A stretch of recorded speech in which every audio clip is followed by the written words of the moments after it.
الرحمن الرحیم الحمد للہ رب العالمین وصلی اللہ علی محمد وآلہ الطاہرین اللہم صلی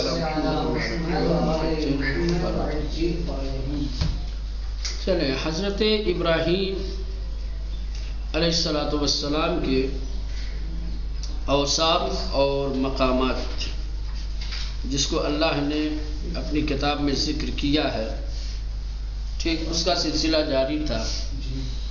آج بات پہنچی ہے پانچویں وصف، آپ کے پانچویں امتیاز اور کمالات، صاحب برہان، کہ آپ صاحب برہان تھے، اپنے دعووں کی دلیلیں رکھتے تھے۔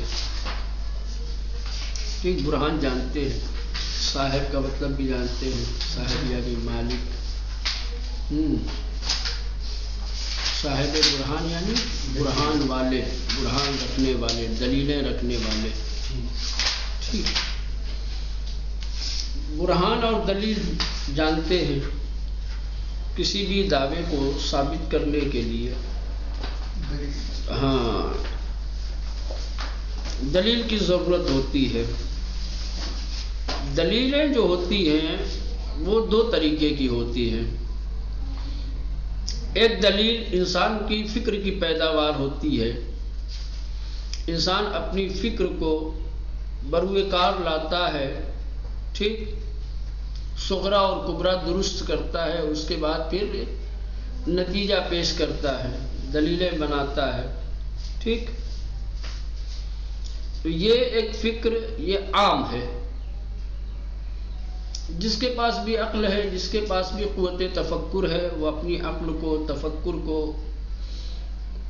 عمل میں لا کر کے دلیلیں قائم کر سکتا ہے۔ سمجھ رہے ہیں؟ ایک دلیل وہ ہوتی ہے کہ جس کو بنایا نہیں جاتا ہے، جو انسان کی اپنی فکر یا اپنے عقل کی پیداوار نہیں ہوتی ہے، تعلیم الہی کے نتیجے میں دلیلیں حاصل ہوتی ہیں۔ خدا عطا کرتا ہے، خدا ذہن میں ڈال دیتا ہے، آپ کو صغرا اور کبرا درست کرنے کی ضرورت نہیں ہے۔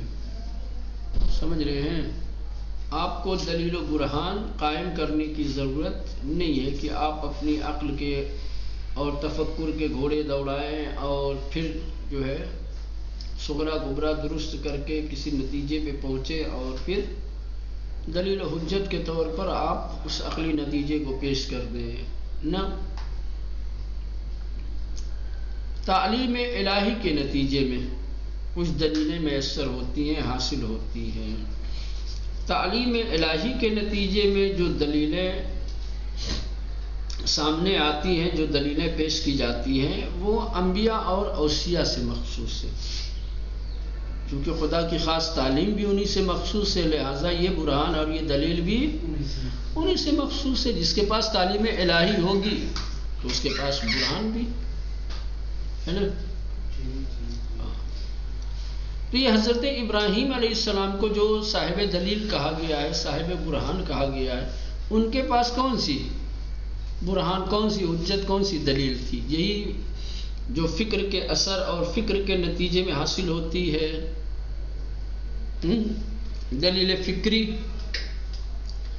یا تعلیم الہی کے نتیجے میں جو برہان اور حجت اور دلیل سامنے آتی ہے۔ وہ یقیناً چونکہ حضرت ابراہیم علیہ السلام اللہ کے نبی تھے، تعلیم الہی ان کے پاس تھی، لہذا ان کے پاس جو دلیلیں تھیں وہ دلیلیں تعلیم الہی کے نتیجے والی تھیں، ہے نا۔ سمجھ میں بنا؟ دیکھیں، صاحب برہان، وَتِلْكَ حُجَّتُنَا آتَيْنَاهَا إِبْرَاهِيمَ، اور یہ دلیلیں ہیں ہماری جنہیں ہم نے ابراہیم کو دیا، عَلَىٰ قَوْمِهِ، ان کے قوم کے اوپر، نَرْفَعُ دَرَجَاتَ مَن نَّشَاءُ، ہم جس کے درجات کو چاہتے ہیں بلند کر دیتے ہیں۔ ان ربک حکیم علیم، بے شک تمہارا رب صاحب حکمت اور جاننے والا ہے۔ حجت کیا ہے؟ حجت یہاں جو آیا ہے حجتنا، حجت دلیل اس کی مقصود را روشن می کند. پہلے بتاتے ہیں کہ دلیل اور حجت کیا چیز ہوتی ہے. دلیل اور حجت اس چیز کو کہا جاتا ہے جو آپ کے مقصود کو واضح اور روشن کر سکے، جس سے دعوے کو برحق ثابت کیا جا سکے. آپ جو کہنا چاہ رہے ہیں، آپ جو مقصد ہے، آپ کا جو مقصد ہے، آپ کا جو ہدف ہے، آپ کے اس ہدف اور آپ کے اس مقصد کو جو چیز روشن بنا دے، واضح بنا دے، اسی کو کہا جاتا ہے حجت. ٹھیک؟ تو حجت ایک ایسی دلیل ہے جو مقصود کو، ہدف کو واضح اور روشن بناتے. گاہی برہان بر اثر و ازراہ مفہوم بے دست میں آیت. کہہ رہے ہیں کہ کبھی کبھی برہان فکر کے نتیجے میں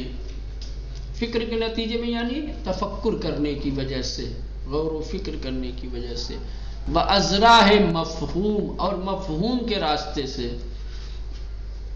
جو منطق فلسفہ پڑھایا جاتا ہے اس میں جو مفاہیم بیان کیے گئے ہیں، ان مفاہیم کو انسان جو ہے تنظیم دیتا ہے. ٹھیک ہے، اس کے بعد فکر کے گھوڑے دوڑاتا ہے، تب جا کر کے ایک دلیل بنتی ہے. تو کبھی کبھی برہان اور دلیل فکر کے نتیجے میں اور مفہوم کے ذریعے سے حاصل ہوتی ہے. جو مفاہیم ذہنی ہے، مفاہیم ذہنی کو جب انسان ترتیب دیتا ہے، صغرا اور کبرا درست کرتا ہے، پھر جا کر کے مولانا ایک دلیل بنتی ہے، دلیل حاصل ہوتی ہے. تو کبھی کبھی دلیل اور حجت فکر کے نتیجے میں اور مفاہیم کے راستے سے، مفاہیم کے ذریعے سے حاصل ہوتی ہے. مانند برہانہ حکیمان و متکلمان الہی، جیسے حکیموں کے اور متکلمان الہی کی دلیلیں. یہ جو فلسفی، منطقی اور علم کلام کے علماء جو دلیلیں دیتے ہیں، کیا ہے ان کی دلیلیں؟ یہ ساری کی ساری فکر اور مفاہیم کے نتیجے میں ہیں. سمجھ رہے ہیں؟ ان کی ساری دلیلیں فکری ہوتی ہیں اور مفاہیم کے ذریعے سے وجود میں آتی ہیں. وگاہی بے تعلیم الہی، اور کبھی کبھی حجت و دلیل تعلیم الہی کے نتیجے میں ہے، تعلیم الہی کی وجہ سے دلیل میسر ہوتی ہے. مانند آنچے نصیب پیغمبران علیہ السلام میں شوا، جیسے وہ دلائل، وہ حجتیں، وہ دلیلیں کہ جو انبیاء علیہ السلام کو نصیب ہوتی ہیں. انبیاء علیہ السلام کے پاس جو دلیلیں ہوتی ہیں، ان کے پاس جو حجتیں ہوتی ہیں، وہ فکر کا نتیجہ نہیں ہوتی، وہ مفاہیم کے راستے سے وجود میں نہیں، بلکہ تعلیم الہی کے ذریعے سے وجود میں آتی ہیں. ظاہر ان آنس کی، ابھی جو آیت آپ نے اوپر پڑھا، اس آیت کا جو ظاہر ہے وہ یہ ہے کہ برہان قطعی حضرت ابراہیم از نوع دوم بودیاس، کہ حضرت ابراہیم علیہ السلام کے پاس جو قطعی حجت، دلیل اور برہان تھی، اس کا تعلق دلیل کی دوسری قسم سے، یعنی کیا؟ تعلیم الہی کے نتیجے. ٹھیک؟ تو نتیجہ یہ نکلا کہ برہان اور دلیلیں دو طریقے کی ہوتی ہیں. کچھ دلیلیں ایسی ہوتی ہیں جو فکر کے نتیجے میں مفاہیم کے ذریعے سے، یعنی ادھر سے کہہ دیں مفاہیم کو جب ہم اپنے ذہن میں ترتیب دیتے ہیں، کچھ دلیلیں بنتی ہیں. ٹھیک ہے؟ جیسے منطقیوں کی، فلاسفہ کی، حکماء کی، متکلمین کی جو دلیلیں ہیں. ٹھیک؟ کچھ دلیلیں ایسی ہوتی ہیں جو تفکر اور مفاہیم کی راہ سے وجود میں نہیں آتی ہیں، تعلیم الہی کے نتیجے میں میسر ہوتی ہیں. جیسے انبیاء علیہ السلام کے پاس جو دلیلیں ہوتی ہیں، وہ ان کی اپنی فکر اور مفاہیم کا نتیجہ نہیں ہوتی ہے، بلکہ اللہ نے جو علم انہیں عطا کیا ہوتا ہے، اس علم کے نتیجے میں وہ دلیلیں ان کے پاس. ٹھیک؟ یہ ہو گیا دلیل. چھٹا وصف چھٹا امتیاز حضرت ابراہیم علیہ السلام کا صاحب کتاب تھے. اللہ نے حضرت ابراہیم علیہ السلام کو کتاب عطا کی. صحف ابراہیم و موسیٰ. اس آیہ کریمہ میں حضرت ابراہیم اور حضرت موسیٰ علیہ السلام دونوں نبیوں کی کتابوں کی بات کی گئی ہے. پس حضرت ابراہیم علیہ السلام صاحب کتاب تھے.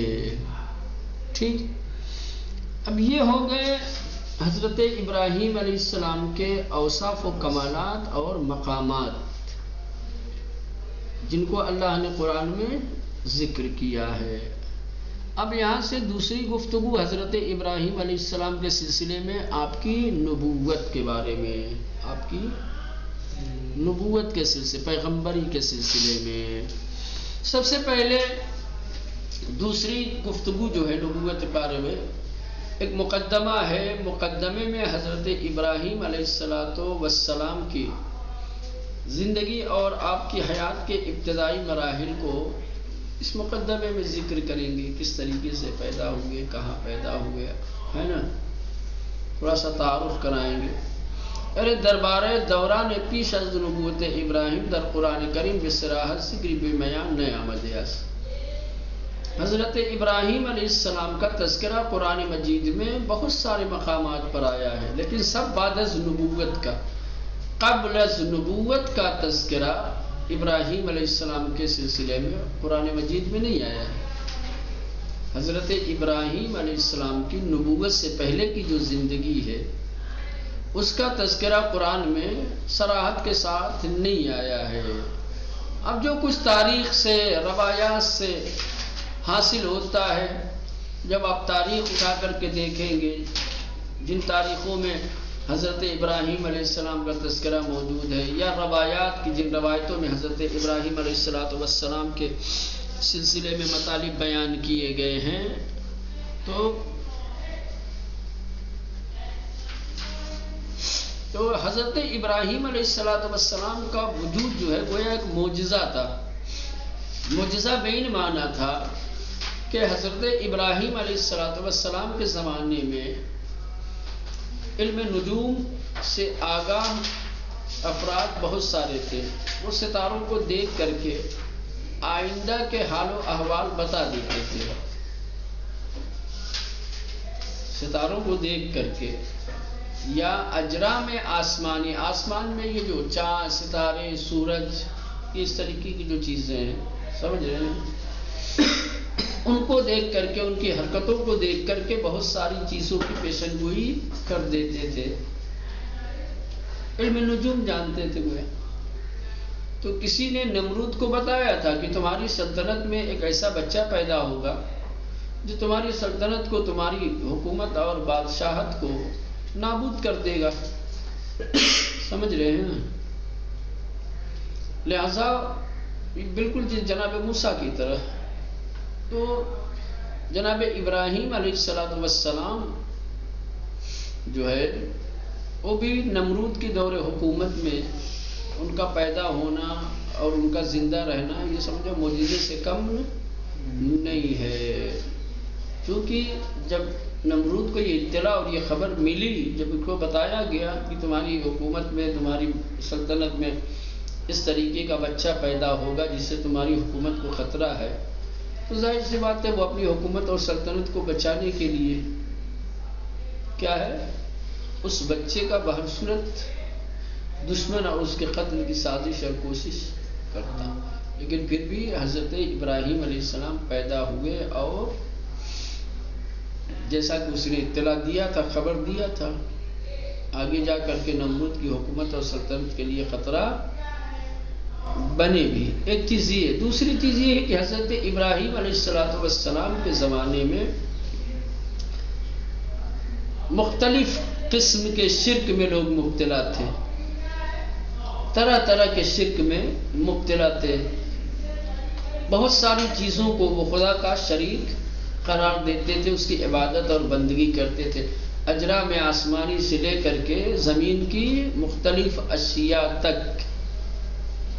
ٹھیک، انہیں خدا مانتے تھے، ان کی پرستش اور پوجا کرتے تھے، سمجھ رہے ہیں؟ اپنے ہاتھوں سے بت بناتے تھے، اسے بھی خدا مانتے تھے، کوئی ستاروں کو، کوئی چاند کو، کوئی سورج کو، اس طریقے سے۔ دربار دوران پیش از نبوت ابراہیم علیہ السلام، کہ حضرت ابراہیم علیہ السلام کے سلسلے میں ان کی نبوت سے پہلے کے حالات در قرآن کریم میں بصراحت ذکری بمیان نہ آمدیاس، واضح طور پر قرآن مجید میں ذکر نہیں ہوا ہے۔ نبوت سے پہلے کے حالات جناب ابراہیم کے قرآن میں واضح طور پر بیان نہیں ہوئے ہیں۔ انچ از تاریخ و روایات برمی آیت، جو کچھ تاریخ اور روایات سے حاصل ہوتا ہے، ملتا ہے، آن است کے وہ یہ ہے کہ حضرت ابراہیم علیہ السلام بے معجزہ الہی، کہ حضرت ابراہیم علیہ السلام الہی معجزے کے ذریعے بدون اطلاع ماموران حکومت نمرود کے سپاہیوں اور اس کے مامورین کے اطلاع اور خبر کے بغیر در محلی امن بدنیا آمدے، امن ہے یا آمن ہے؟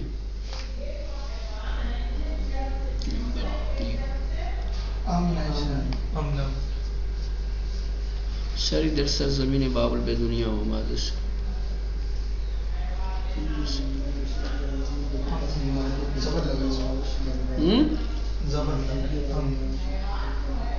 چلیں یہ جگہ پہ پیدا ہوئے۔ نمرود کے سپاہیوں کو، نمرود کے مامورین کو خبر ہوتی آپ کی ولادت کی، آپ کی پیدائش کی، آپ لوگوں کی اطلاع کے بغیر پیدا ہوئے۔ آسان لفظوں میں جناب ابراہیم علیہ السلام جب پیدا ہوئے تو نمرود کے سپاہیوں کو ان کے پیدا ہونے کی اطلاع بھی نہیں ہوئی، خبر بھی نہیں ہوئی۔ ایک جگہ جس کا نام ہے آمن کہہ دیں یا بے سرعت مراحل رشد جسمی و روحی را پشت سر نہاد، بڑی تیزی کے ساتھ جسمانی اور فکری اعتبار سے آپ پروان چڑھے اور بڑھے۔ عام طور سے ایک بچہ جس طرح سے جسمانی طور پہ اور فکری طور پہ رشد کرتا ہے، بڑھتا ہے، اس سے تیزی سے، بڑی تیزی کے ساتھ آپ نے جسمی اور روحی مراحل کو طے کیے، یعنی جسمانی اور فکری اعتبار سے بڑی تیزی کے ساتھ آپ بڑھے۔ بدر سن نوجوانی اسمخمی گائے خود بشہر وارثود، اور جوانی کے عالم میں جب آپ جوان ہوئے تو اپنی مخفی گاہ سے، جہاں آپ نمرود کے سپاہیوں سے پوشیدہ ہو کر زندگی گزار رہے تھے اپنی جان کی حفاظت کے لیے، وہاں سے پھر نکل کر کے شہر میں داخل ہوئے۔ گویا آپ کی ولادت شہر سے دور ہوئی اور شہر سے دور ہی آپ کی پرورش کی گئی، آپ کی تربیت کی گئی، آپ پروان چڑھے۔ جب آپ جوان ہوئے تب وہاں سے نکل کر کے اپنی مخفی گاہ سے، جس گاؤں دیہات میں تھے وہاں سے نکل کر کے آپ شہر کی جانب آئے۔ با استفادہ از برخی آیات قرآن و شواہد تاریخی معلوم می شود کے، کہہ رہے کہ بعض قرآن مجید کی آیتوں اور کچھ تاریخی شواہد سے معلوم ہوتا ہے کہ مردم در آن زمان، کہ حضرت ابراہیم علیہ السلام کے دور اور آپ کے زمانے کے جو لوگ تھے، بشدت گرفتار انواع مظاہر شرک بودن، سخت بت پرستی میں، مختلف قسم کی بت پرستی میں مبتلا تھے، طرح طرح کی بت پرستی میں سختی کے ساتھ، شدت کے ساتھ مبتلا تھے۔ بت پرستی کا دورہ تھا، طرح طرح کے بتوں کی پوجا کی جاتی تھی۔ گرو ہی بتہائے دست ساز رامی پرستی دن، ایک جماعت، کچھ لوگ اپنے ہی ہاتھوں سے بنائے گئے بتوں کی پوجا کرتے تھے۔ گرو ہی یعنی ایک جماعت، کچھ لوگ بتہائے دست ساز را، ہاتھوں کے بنائے ہوئے بتوں، جو لکڑیوں سے، مٹی سے، سمجھ رہے ہیں؟ کھانے پینے کی اشیاء حلوہ وغیرہ سے جو بناتے تھے، جو بھی ہے ہاتھوں سے بنائے گئے، ہاتھوں سے تراشے گئے بتوں کو پوجتے تھے۔ ادعی ستارے، کچھ لوگ ستاروں کی پوجا کرتے تھے۔ ماہ یا خورشید را رب خود میدانند، کچھ لوگ جو ہے چاند اور ستارے کو اپنا پروردگار سمجھتے تھے۔ وہ برقی نیز بے پرستش افراد قدرت مندی چن نمرود تندادے بودن، اور کچھ لوگ طاقتور لوگوں کو، جن کے پاس حکومت سلطنت تھی، جن کے پاس اقتدار تھا، پاور تھا، ان کی عبادت کرتے تھے، جیسے نمرود۔ کچھ لوگ نمرود کو ہی خدا مانتے تھے۔ ببرقی، اور کچھ لوگ بے پرستش افراد قدرت مندی، ایک طاقتور انسان کی عبادت، جیسے نمرود۔ تن دادے بودن، اس کی طرف توجہ دی تھی، اس کی طرف مائل تھے۔ تن دادن یعنی اپنے آپ کو کسی کے حوالے کر دینا، سپرد کر دینا۔ علاوہ بر انہا بے نظر می رسد، ان تمام باتوں کے علاوہ جو چیز سامنے آتی ہے کہ مردم بے نجوم احکامی نیز بے شدت معتقد بودند، احکام نجومی کی شدت کے ساتھ کیا ہے قائل تھے، احکام نجومی کے قائل تھے۔ کہتے تھے کہ یہ جو ستارے ہیں، یہ ستارے بہت سارے اپنے آپ میں کیا ہے احکام رکھتے ہیں، اور لوگ ستاروں کے احکام پر ایمان رکھتے تھے، اس کے قائل تھے اور اس پر عمل کرتے تھے۔ مثلا انہا اجرام آسمانی را در سرنوشت خود دخیل می دانستند، حضرت ابراہیم علیہ السلام کے زمانے کے لوگ آسمانی اجرام کو، اجرام کہا جاتا ہے جو آسمان کی چیزیں ہیں، جیسے چاند، ستارہ، سورج، سمجھ رہے ہیں؟ جرم کی جمع ہے اجرام،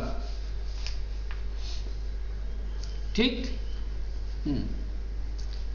آسمانی اجرام کو اپنی تقدیر اور اپنی قسمت کے سلسلے میں دخیل جانتے تھے، کہتے تھے یہ ہماری زندگی میں، ہماری تقدیر، ہماری قسمت میں ان سب کی دخالت ہے، چاند، سورج، ستارے کی۔ وبا توجہ بے موقعیت انہا، اور جو ان لوگوں کی موقعیت تھی، ٹھیک ہے، اس کی موقعیت کی طرف توجہ دیتے ہوئے حوادثی را پیشگوئی می کردن، کچھ آنے والے، پیش آنے والے واقعات اور حوادث کی پیشنگوئی کرتے، خبر دیتے تھے۔ چونکہ اجرام آسمانی کو اپنی زندگی میں دخیل سمجھتے تھے، اور کہتے تھے کہ ان اجرام آسمانی کے بہت سارے احکام ہیں، سمجھ رہے ہیں؟ یہ سب ہماری زندگی کا ایک حصہ ہے، یہ ہماری زندگی پہ اثر ڈالتے ہیں، لہٰذا ان کو دیکھ کر کے، اجرام آسمانی کو، خصوصاً ستاروں کو دیکھ کر کے بہت سارے حادثے کی پیشن گوئی کر دیتے تھے، کہہ دیتے تھے کیا ہونے والا ہے، بارش ہوگی نہیں، سوکھا پڑے گا، کون مارا جائے گا، کون زندہ رہے گا، کسی کیسا بڑے بڑے نمونہ ان پیش بینی، ہاں کہنے کہ جو وہ لوگ پیشن گوئی کرتے تھے اس کا ایک نمونہ یہ ہے، خوشدار خواب گزاران نمرود در مورد تولد پسری کے دشمن سرسخت او خواہد شد۔ خواب گزاران نمرود، سمجھ رہے ہیں کہ نمرود کے جو خوابوں کی تعبیر بتانے والے لوگ تھے، ہوتے تھے نا پہلے زمانے میں، سمجھ رہے ہیں، رکھتے تھے، خصوصاً بادشاہ وغیرہ جو ہے ایسے لوگوں کو رکھتے تھے اپنے دربار میں، جو خوابوں کی تعبیر وغیرہ بتایا کرتے تھے، جن کو خواب گزاران وہ مراد ہے، یا مثلاً کہ جو بھی وہ ہوتے ہیں کیا مشاور، سمجھ رہے ہیں، مشاور کہہ لیں، یا مثلاً جن کو ستاروں کی شناخت تھی، جو ستاروں کو دیکھ کر کے حالات اور پیش آنے والے واقعات سے آگاہ کرتے تھے، ایسے لوگ۔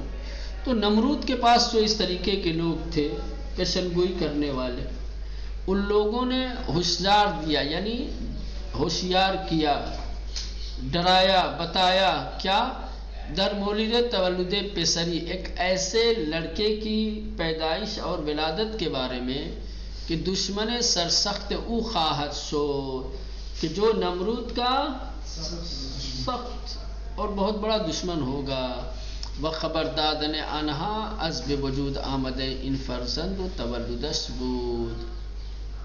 اور انہوں نے جو خبر دی تھی اس بچے کے آنے کے بارے میں، اس بچے کی پیدائش کے بارے میں، اور یہ سچ بھی ہوئی. یہ ان لوگوں کی پیشن گوئی.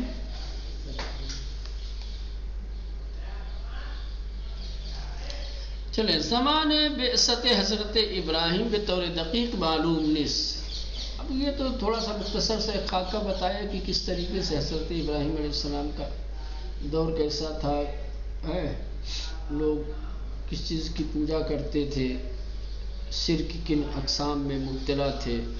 ٹھیک ہے، یا نبوت سے پہلے حضرت ابراہیم علیہ السلام کی زندگی کے بارے میں کوئی خاص چیزیں جو ہے موجود نہیں ہیں قرآن میں. اب یہاں سے حضرت ابراہیم علیہ السلام کی نبوت کب شروع ہوئی، کب آپ کو مامور کیا گیا، آپ کی بعثت کب ہوئی ہے، یہ صحیح طریقے سے معلوم نہیں ہے. زندگی کے کس حصے میں، کس وقت، کب آپ کو مبعوث میں نبوت کیا گیا، اس کا صحیح وقت معلوم نہیں ہے. پھر کہنے زمان بعثت حضرت ابراہیم. بعثت جب کہا جاتا ہے تو بعثت سے مراد یعنی اعلان نبوت یا اعطاء مقام نبوت. ٹھیک ہے، خدا کی طرف سے کیا ہے، نبوت کی خوشخبری یا اعلان نبوت کا حکم. ٹھیک، تو حضرت ابراہیم علیہ السلام کی بعثت کا وقت بطور دقیق، صحیح طریقے سے، بطور دقیق یعنی بالکل صحیح اور دقیق معلوم نہیں، پتہ نہیں ہے، معلوم نہیں ہے. اما با توجہ بے آیات 41 و 42 سورہ مریم ان حضرت در ہنگام مناظرے بے آذر بے نبوت. لیکن جب آپ سورہ مبارکہ مریم کی آیت نمبر 41 اور 42 کی طرف توجہ دیں گے تو ان آیتوں سے یہ نتیجہ نکلے گا کہ جس وقت حضرت ابراہیم علیہ السلام اپنے چچا آزر کے ساتھ مناظرہ کر رہے تھے، اسی وقت آپ کو مقام نبوت عطا ہوا ہے، اسی وقت مبعوث میں نبوت ہوئے ہیں. جیسے وَاذْكُرْ فِي الْكِتَابِ إِبْرَاهِيمَ إِنَّهُ كَانَ صِدِّيقًا نَبِيًّا إِذْ قَالَ لِأَبِيهِ يَا أَبَتِ لِمَ تَعْبُدُ مَا لَا يَسْمَعُ وَلَا يُبْصِرُ وَلَا يُغْنِي عَنْكَ شَيْئًا. میرے حبیب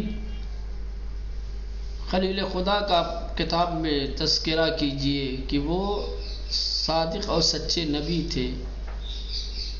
اور جب ابراہیم نے اپنے چچا آزر سے کہا یا ابتی، اے میرے بابا، اے میرے چچا، لما تعبدو، کیوں آپ عبادت کرتے ہیں اس کی، ماں اس کی، لا یسمعو، جو سنتا نہیں، ولا یبصرو، جو دیکھتا نہیں، ولا یغنی عنک شیئا، اور جو تمہیں کوئی نفع نہیں پہنچاتا، ایسے کی عبادت کے.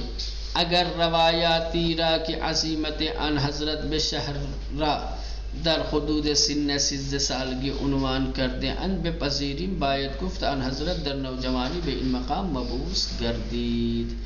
کہہ رہے ہیں کہ وہ روایتیں کہ جن روایتوں میں یہ ذکر کیا گیا ہے کہ تقریباً 13 سال کی عمر میں حضرت ابراہیم علیہ السلام اپنی مخفی گاہ سے نکل کر شہر کی طرف آئے. ٹھیک، اگر یہ تسلیم کر لیا جائے، یہ مان لیا جائے روایتوں کی بنیاد پر 13 سال کے بعد آپ شہر میں آئے ہیں، تو اس سے یہ پتہ چلتا ہے کہ آپ کو جو مقام نبوت عطا ہوا ہے وہ جوانی میں ہی ہوا ہے.